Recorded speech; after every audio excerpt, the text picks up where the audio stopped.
안녕하십니까. 2차 대학 양수입니다. 오늘은 1월 27일 수요일, 지금 현재 시각 오후 4시 30분 접어드리겠습니다. 자, 오늘도 조정을 피하지 못했습니다. 전반적으로 조정세가 좀 짙어지는 듯한 그런 양상이죠. 자, 이 점에 대해서는 제가 좀 말씀을 드렸었고요. 또 어느 정도 알고 계시고 또 각오까지 돼 있을 것입니다. 하지만 막상 당하고 있으면 좀 답답하고 또 어떤 측면에서 봤을 때 후회가 되기도 하죠. 또 걱정이 되기도 하고 말이죠. 하지만 조정받을 때는 항상 그런 마인드가 됩니다. 그것과 관련돼서 너무 예민하게 또 너무 침울하게 현재 반응하실 필요 없다는 점을 먼저 말씀드리고자 합니다. 자, 그런데 가만히 보면 오늘 시장을 볼 때 지수 낙폭이 그렇게 크지 않았습니다. 보통 지수 낙폭이 크지 않은 그런 약한 조정일 때에는 개별 종목들이 대형주의 대안으로 꽤나 탄력적으로 올라가는 어떤 측면에서 봤을 때 화려한 종목 장세가 만들어지기도 하는데 전혀 그런 모습이 나오질 않았어요. 대형주만 약세를 보인 것이 아니라 상당수 거의 뭐 대다수라고 해도 과언이 아닌 것 같습니다. 그런 중소형주들이 동반 약세를 보였다 하는 것인데 자, 여기에서 두 가지 뜻이 있습니다. 한 가지는 추세적으로 현재 장세는 대형주 위주의 지수 상승 장세가 여전히 강렬하게 지속되고 있다는 것을 뜻한다 하는 거고요. 두 번째, 그런 상황일 때에는 대형주가 조정을 받을 때 중소형주로 바꿔주는 그런 미세 전략까지 현재 지금 구사할 필요가 없다는 것이죠. 그냥 종목을 교체하지 않은 채 전제에 있는 종목을 계속 들고 갈 거냐, 아니면 그 물량 조절을 할 거냐 하는 문제만 남게 된다는 건데, 사실은, 삼성전자 위주의 1타 플러스 4 플러스 다른 주변 종목까지 합해서 그렇게 압축해서 대형주 위주로 포트폴리오를 장기 정석 투자한다는 관점에서 본다라고 했을 때 이미 그 구도는 세팅돼 있다 말이죠. 또 어차피 장기 정석 투자거든요. 그런 관점에서 본다면 굳이 물량 조절하지 말고 계속 밀고 나가자 하는 말씀을 덧붙여 강조를 드리고자 합니다. 자, 객관적으로 봤을 때 현재 대세상 문제가 없기 때문에 그런 것이고요. 다만 지금 단기적으로 봤을 때 여러 가지 여건상 어제 말씀을 드렸듯이 조정의 기간과 조정의 깊이가 다소 길어지고 또 깊어질 소지가 있다라고 이제 말씀을 드렸습니다. 그랬을 때 제2차 지지선 3,000포인트 밑에 2,800포인트 거기까지는 안 내려가겠죠. 하지만 일단 3,000 내지 3,050포인트 근처까지 내려갈 수 있다 하는 정도까지는 어느 정도 윤곽을 잡고 이제 볼 필요가 있다. 이렇게 이제 말씀을 해드렸습니다. 하지만 상황에 따라서는 말이죠. 내일 당장 바로 탄력적으로 지수가 반등 나올 가능성도 어느 정도는 있어요. 만약 개장 초부터 그러한 신호가 강력히 나온다라고 했을 때에는 특히 삼성전자 등 제가 강조했던 종목들 있죠. 삼성전자 또 LG화학, LG화학도 꽤나 많이 밀렸습니다. 그리고 또 네이버, 또 삼성 S가 다 포함이 되세요. 그리고 LG전자가 있죠. 전자차가 있고요. 그리고 또 현재 SKC가 있고요. 또 하나솔루션 같은, 또 오늘 어느 정도 탄력적인 반등이 나왔습니다만은 삼성 바이오로직스 같은, 자, 이런 종목들을 적극적으로 매수할 수 있는 순발력을 발휘해 줘야 된다는 것이죠. 물량이 부족하거나 아예 안 갖고 계신 분들은 만약에 지수가 올라가는 신호가 나왔을 때는 주저하지 마시고 적극적으로 매수할 필요가 있을 정도로 상황 반전이 나올 수 있다는 것이죠. 물론 갖고 계신 분들이야 너무나도 당연히 그대로 갖고 있어야 되고 말이죠. 빠지든 올라가든 관계없이 무조건 보유를 해야 됩니다. 자, 그런 관점임을 먼저 말씀을 드리면서 자, 오늘 제가 준비한 내용은 일단 앞에서 급반등 가능성을 제가 말씀드렸는데 시장 내부에 미묘한 변화가 포착됐기 때문에 그렇습니다. 자, 미국에서도 FOMC와 관련돼서 어떤 모멘텀이 주어질 가능성이 있기 때문에 그렇게 말씀을 드린 거고요. 자, 그리고 두 번째 주제는 현대차하고 삼성바이오로직스 실적 발표가 나왔죠. 현대차는 빠졌지만 삼성바이오로직스는 아주 탄력주로 올라갔습니다. 자, 그 실적 내용에서 우리가 좀 알아둘 필요가 있는 내용이 좀 있다는 것이죠. 뭔가 특별성도 좀 있어 보이고 말이죠. 자, 그 점을 캐치하실 필요가 있어서 준비를 좀 했습니다.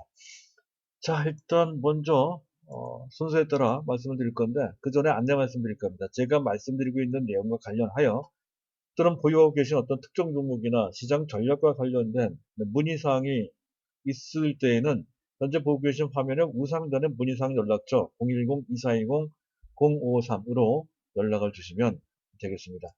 자, 안내 말씀은 그 정도로 마치도록 하고요. 자, 중요한 이슈부터 점검을 하도록 하죠. 자, 미국의 FOMC 공개시장위원회입니다. 1년에 8번 열리죠. 자, FOMC의 결과가 중요한데요. 정책 기조가 그대로 유지가 되겠죠. 저금리 기조, 그리고 테이퍼링, 긴축을 하지 않겠다 하는 그런 내용이 표명될 것으로 그렇게 예상이 됩니다. 약간 걱정이 되는 것은 아마 이것 때문일 겁니다. 미국도 한국도 현재 장기 국채 금리가 조금씩 스멀스멀 올라가고 있는 그런 모습이 조금씩 부담이 되고 있거든요.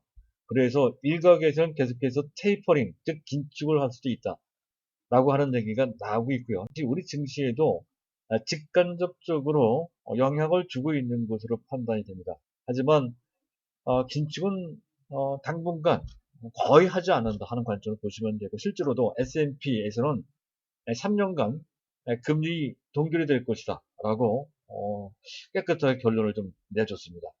자, 그리고 미국의 어닝 시즌을 맞이해서 지금 발표하고 있는 기업들의 실적이 전체 70%가 시장에 예상했던 것보다 더 좋게 나왔어요. 분위기가 좋은 거죠. 자, 그리고 라가르드 얼마 전 IMF 총재였고 지금은 유럽의 중앙은행 총재입니다. 이분이 현재 코로나 백신과 관련돼서 경기 회복이 백신을 믿는 것은 이르다. 즉 그것 때문에 경기 회복이 느려질 수 있고 따라서 지금 지수가 많이 올라간 것은 부담된다는 식으로 얘기를 좀 했습니다. 근데 이거는 경기 회복이 느리다는 관점으로 느리다 하는 그 내용에 초점을 좀 맞출 필요가 있다는 것이죠. 바로 이것 때문이라도 긴축을 기본적으로 할 수 없는 여건이다 하는 점을 우리가 확인할 수가 있어서 말씀을 드린 거고요. 자, 그리고 작년에 우리나라 GDP의 성장률이 기존 마이너스 1.9% 정도 봤던 건데 마이너스 1.0% 정도로서 어느 정도 선방했다는 거고요. 금년 2021년도 GDP 성장률이 3.1%가 될 것이다. IMF에서 전망을 한 것입니다. 전 세계 주요국, 특히 선진국 중에서는 상당히 양호한 편인데 중요한 것은 중국과 다소 좀 비교를 좀 해봐야 된다는 것이죠. 중국의 2020년도 작년도에 GDP 성장률이 2.3%입니다. 전 세계 주요국 중에서 가장 강한 그런 경제 성장을 했고요. 상당히 강한 내성을 구축했다는 것이죠. 그리고 금년에는 그 큰 국가가 무려 8 내지 9% 성장을 한다 하는 전망이 나오고 있습니다. 이렇게 됐을 때 바로 옆에 있는 한국이 큰 수혜를 받는다는 거죠. 가장 기본적으로 석유화학 그리고 뭐 철강 이런 쪽 조선도 해당이 되고요. 어쨌든 자본재가 좋고요. 그리고 경기 민감 산업도 좋아요. 가장 대표적인 게 IT, 거기 반도체도 들어갑니다. 스마트폰도 들어가죠. 자동차도 들어갑니다. 그리고 중국 소비죠. 최근에 화장품들이 좋은 것도 그 맥락선상에서 이해를 해줘야 된다는 거죠. 그렇다고 해서 화장품이나 의류나 식품까지 우리는 할 필요까지는 없다는 것이죠. 오로지 IT와 자동차 쪽에 초점을 맞춰도 우리 입장에서 봤을 때는 충분합니다. 그렇게 일단은 IT와 자동차의 기본적인 전방 산업이 또는 전방 국가의 지금 경기가 좋다는 것에서 우리는 긍정적인 면을 확인할 수가 있게 있어서 말씀을 드린 거고요. 자, 시장을 점검을 좀 해보도록 하죠. 자, 원달러 환율은 다소 내려갔어요. 뭐 큰 문제는 없다는 것이죠. 내려갔으니까. 즉, 달러 대비 원화 가치가 올라갔다는 것이죠. 1104원인데요. 2원 10전 내려갔습니다. 자, 국고채 금리가 조금 신경이 쓰이긴 합니다. 10년물이 1.77%인데, 잠깐 차트를 보실까요? 현재 보고 계신 차트는 우리나라 국고채 10년물짜리 금리의 그래프입니다. 꾸준하게 계속 올라가고 있죠. 금리가 올라간다는 것은 그만큼 자금 유통시장에 경색될 우려가 있음을 뜻한다 하는 건데요. 물론 기준선은 2% 정도 보시면 돼요. 미국은 1.5%, 우리나라는 2%입니다. 2.0%하고는 약간 격차가 있기 때문에 아직은 괜찮습니다만은, 그러나 이것을 넘어서는 그런 상황이 나면 상황이 조금 불리하게 만들어질 수 있다 하는 것에서 이 점은 조금은 우리가 경계를 좀 할 필요까지는 있다. 그리고 거기까지 넘어서게 되면 아마도 주택담보대출까지, 대출 금리까지 올라가게 됨에 따라서 일반 개인들, 동학 주주라고 일컫는 그들의 매수 여력도 상당히 떨어질 소지가 좀 있어요. 네, 그런 관점에서 다소 주의를 좀 할 필요가 있다 하는 정도로만 보시면 될 것 같고요. 자, 계속해서 수급을 잠깐 볼까요? 어, 증, 아, 주변 증시. 주변 증시는 상당히 양호하죠. 나스닥 소모는 뭐 초강세였고요. 일본 증시도 나쁘지 않았는데, 유독 자, 우리 시장에 수급과 관련된 어떤 특징적인 그런 변수가 작동되면서 우리 증시만 유독 좀 약한 측면이 있다 하는 것까지 약간 보시면 될 것 같습니다. 일단 수급 측면에서 그렇죠. 자, 외국인과 기관들이 연속해서 현재 지금 같은 구도로 진행이 되고 있습니다. 외국인들은, 이건 기관들은 매도하고요. 개인들은 순매수하는 그런 구도. 오늘도 일반 기업들이 또 1조 정도를 순매수를 했네요. 그리고 한 가지 우리가 봐야 되는 것은 지금 각 수급 주체 중에서 수급의 가변성이 가장 높은 주체들이 있습니다. 전체 주체 중 금융투자, 최근까지 집중적으로 매도했다 갑자기 순매수, 그것도 몇천억 단위로 뭐 순매도가 서로 뭐 엇갈리면서 나타나고요. 또 외국인도 어떤 측면에서 봤을 때 그런 측면이 있습니다. 상당히 가변적이죠. 어제까지 초대규모로 순매도했다가 갑자기 그 다음날 순매수를 한다든가 하는 식으로 상당히 가변적인 행동을 한다는 건데요. 다만 국내 기관 중에서 보험, 투신, 그 연기금은 계속 일관되게 매도하고 있다는 거. 그래서 그 부분은 일정 기간 동안은 우리 증시에 다소 부담을 주고 있다는 건데, 사실 규모로 봤을 때 큰 부담 정도까지는 아닙니다. 워낙 일반 개인들이 많이 사기 때문에 그런 것이죠. 자, 그런 정도를 보시면 된다는 거고요. 한 가지 염두에 둘 필요가 있는 거, 바로 이 점에서 뭔가의 가능성을 이제 우리가 느낄 수 있다는 건데요. 일단 오늘도 프로그램 매도가 엄청나게 쏟아졌습니다. 4,800억 원이나 나왔다는 건데요.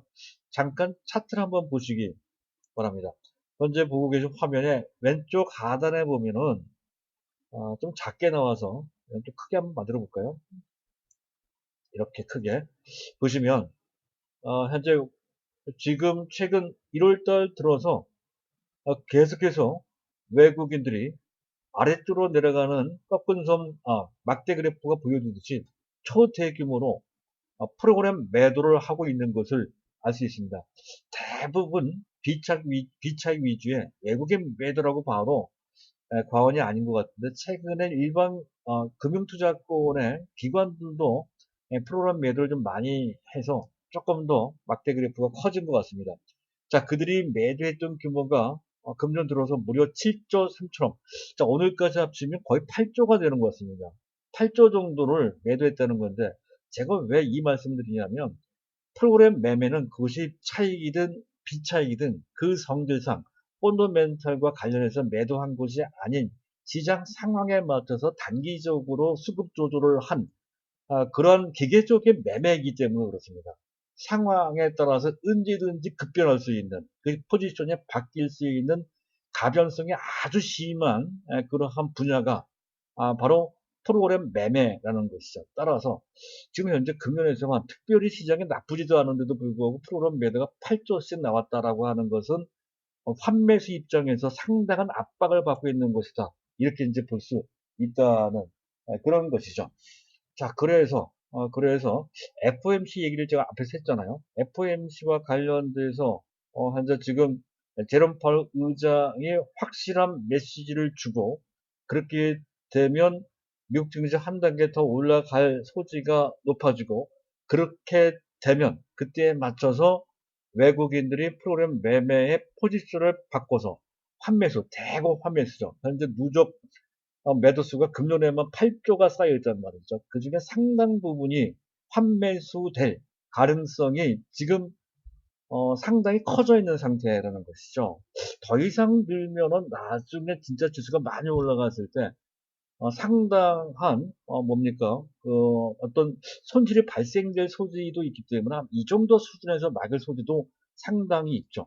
FOMC 결과에 따라서 그들의 포지션이 한꺼번에 바뀔 가능성이 있기 때문에 이제 그렇다는 것이죠.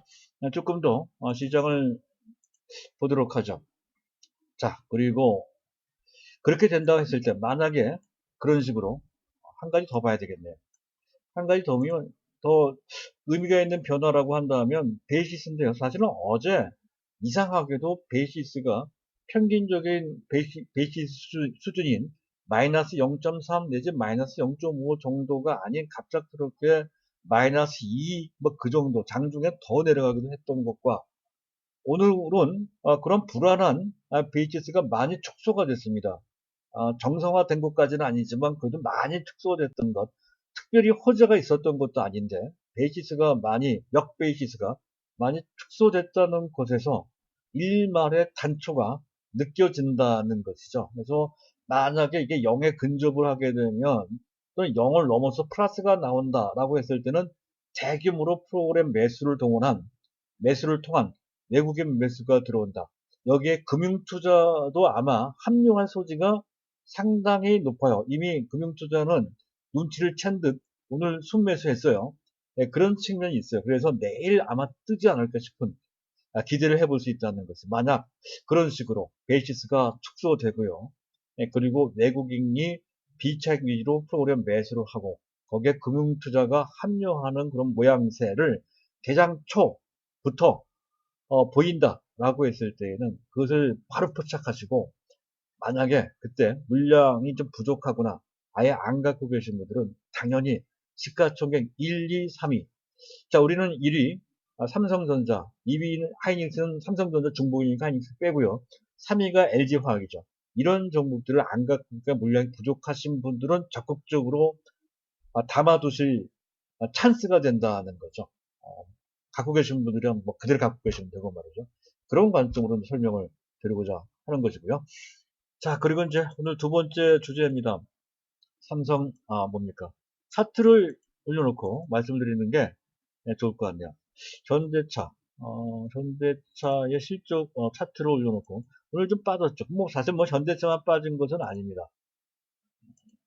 자, 현대차의 지난 4분기 실적 영업이익이 1조 6,400억 정도인데 상당히 긍정적인 결과입니다만은 사실은 2011년부터 2012년, 3년, 거의 한 2년 사이가 현대차한테는 전성기였거든요. 그 당시는 분기당 2조 정도의 영업이익을 낸 바 있습니다. 그때의 그 영업이익 규모에는 아직 미치지 못하고 있죠. 하지만 그게 나쁜 것은 아닙니다.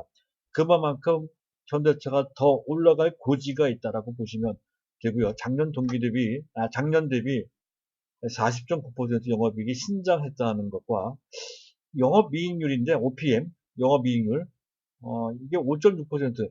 사실은 글로벌 정상급 완성차 업체 측으로 높은 건 아닙니다.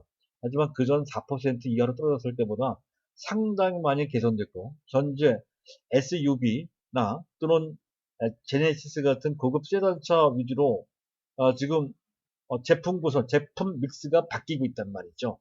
그런 것과 관련돼서 볼 때 수익성은 더 좋아질 것으로 해서 7% 이상 올라갈 소지가 상당히 높습니다. 7%가 되면 세계 최강의 완성차 업체의 수준과 거의 비등한 수준이 된다는 것이 일단 실적 측면에서 긍정적이고요.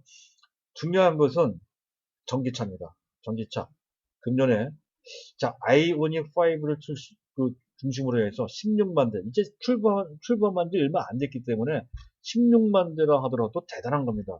지금 테슬라가 작년에 50만 대를 팔았거든요. 금년에는 60만 대 이상 팔 것으로 그렇게 예상이 되는데, 그랬을 때 테슬라의 4분의 1 정도 수준인데, 시작한 지 순수 전기차 아이오닉 5, 그것도 EGMP, 전기차에 공용으로 쓸 수 있는 전기차 전용으로 쓸 수 있는 공용 플랫폼이죠. EGMP 바탕의 전기차 아이오닉 5가 본격 출시된다는 것이죠. 3월달부터 유럽에 출격을 한다 하는 그런 현재 그 전망이 나오고 있습니다. 그랬을 때 이 반향이 상당히 좋을 것으로 그렇게 예상이 된다는 것이죠. 상당한 모멘텀을 장착할 것으로 그렇게 예상이 됩니다. 그래서 현대차는 이렇게 조정받았을 때 특히 21선까지 내려오잖아요. 주가로 본다면 21선이 어느 정도 되나요? 대략 23만원대 정도 되는 것 같습니다. 그 정도 24만원 이하에서 매수할 기회가 주어지면 안 갖고 있거나 갖고 계신 분들은, 안 갖고 있는 물량 부족하신 분들은 매수할 기회로 보시면 되고, 장기적으로 봤을 때 무조건 30만원 넘어간다 하는 관점으로 그렇게 보시면 될 것 같습니다. 자, 그리고 이제 삼성바이오로직스인데요. 오늘 시장 반응은 다소 의외인 측면도 좀 있다는 것이죠. 왜냐하면 실적이 나왔긴 나왔는데 특별한 것이 있는 것 같지는 않습니다. 어쨌든 뭐 매출이 9년 만에 1조를 상회했다는 거, 1조 1650억 나왔다는 거, 그리고 그 매출은 재작년 대비 60% 급신장을 했다는 거. 사실 이 내용은 이미 시장에서 알고 있었던 내용이죠. 그리고 4분기 영업이익이 926억. 이것도 사실은 작년 2분기 있죠. 2분기의 영업이익과 비슷한 정도의 수준이라 깜짝 실적이다 이렇게 보기는 좀 어렵습니다. 어쨌든 작년 동기 대비 64%, 영업이익률 25%, 사실 예상됐던 거고요. 그 정도 나왔다는 거죠. 그것을 좋은 실적 흐름을 보이고 있다는 전망이 있었는데 그것을 확인하는 정도의 실적이었다는 것이죠. 깜짝 놀랄 만한 그런 실적은 전혀 아니었습니다.